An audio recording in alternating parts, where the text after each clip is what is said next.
My girlfriend told me she's smarter than me. Again. Not as a joke this time. She meant it.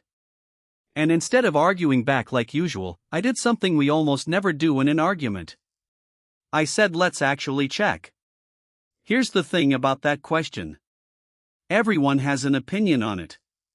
Almost nobody has looked at the research. So I looked. And what I found wasn't what either of us expected. The question was simple enough.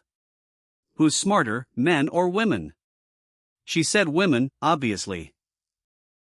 I wasn't about to agree, but I also wasn't sure I could actually back up disagreeing.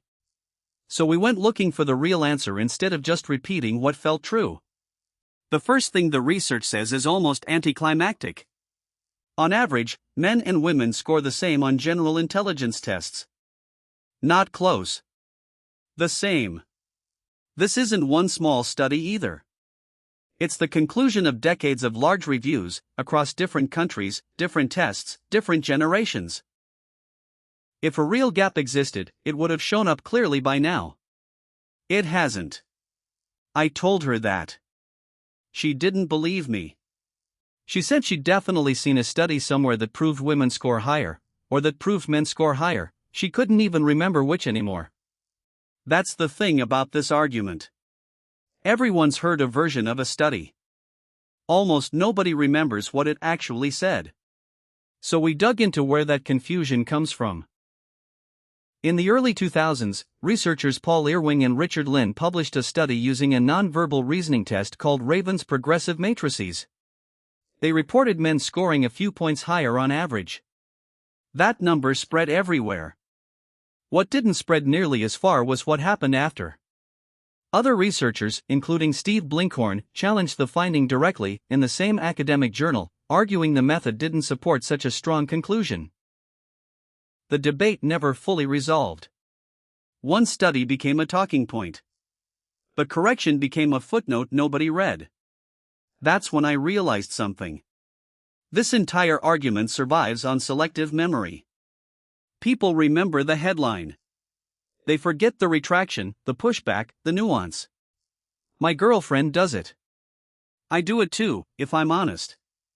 So if the averages really are equal, where does the actual disagreement come from? Turns out intelligence tests don't measure one single skill.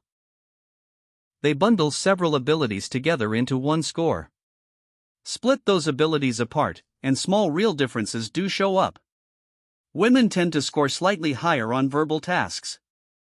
Men tend to score slightly higher on spatial reasoning and certain math tasks. Neither pattern is big enough to call one side smarter. They're just different shapes that add up to the same total.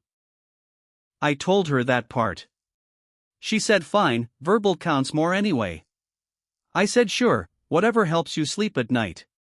There's one more pattern in the data, and it's the one that actually explains something we'd both noticed without ever naming it. Certain extreme, high-level fields skew heavily male at the very top, even though the average man and average woman test the same. The explanation isn't about who's smarter. It's about variance. Picture two groups with the exact same average height. Now imagine one group has more extremely short people and more extremely tall people, while the other group clusters closer to the middle. Same average. Completely different spread. That's what several studies find with intelligence scores. Men show more variability. More men at the very bottom of the range. More men at the very top. Women cluster more tightly around the center. I explained this to her expecting a fight. Instead she just said, so more of you are geniuses, and more of you are also the other thing. Yeah. Pretty much. She didn't let that one go for the rest of the night.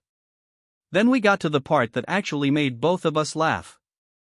Ask men and women to rate their own intelligence, and a strange gap shows up immediately, even though the test scores don't support it. Study after study finds men consistently rate their own IQ higher than women rate theirs. Not because they're more accurate. When researchers compare those self-ratings to actual performance, there's no meaningful accuracy difference between men and women. Men just guess higher. This shows up so often, across cultures and age groups, that researchers gave it an actual name. The male hubris, female humility effect. I read that part out loud. She didn't say anything.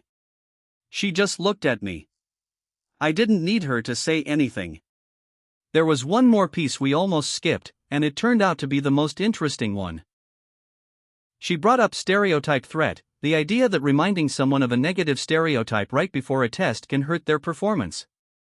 It's the explanation everyone uses for gender gaps that show up in specific settings, like math classrooms. It's a compelling story. It got cited constantly. But when other researchers tried to replicate the original studies carefully, the effect didn't hold up nearly as well as its reputation suggested. A 2012 review by researchers Gijsbert Stoot and David Gurry found that only a small fraction of properly controlled replication attempts reproduced the original result. In 2022, a large pre-registered replication out of Loughborough University's Centre for Mathematical Cognition tested the exact intervention people recommend to fix the problem, and found no evidence it worked at all. That doesn't mean stereotypes have zero effect on anyone, ever. It means the specific explanation people love to cite is shakier than its reputation suggests. Even the myth-busting explanation needed its own myth-busting. My girlfriend's response to that one was, so basically nobody actually knows anything for sure. Which, honestly, is closer to the truth than most people are comfortable with.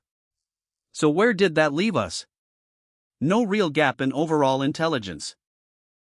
A handful of small, specific differences that cancel out rather than stack up. A real difference in variability, which explains extremes without explaining averages. A confidence gap that has nothing to do with actual ability. And a popular explanation for classroom gaps that doesn't hold up as well as everyone assumed. We started the night arguing about who's smarter. We ended it agreeing on something neither of us expected. The question itself was the problem. It assumes there's a scoreboard. There isn't one. There's an average that's basically identical, a spread that looks different at the extremes, and a confidence level that has nothing to do with either. She still says she's smarter than me, by the way. She just doesn't say it because of IQ anymore. Now it's for completely different reasons, which honestly might be a harder argument to win. If your partner has ever said this to you, you already know how this conversation goes. Maybe now you've got a better way to have it.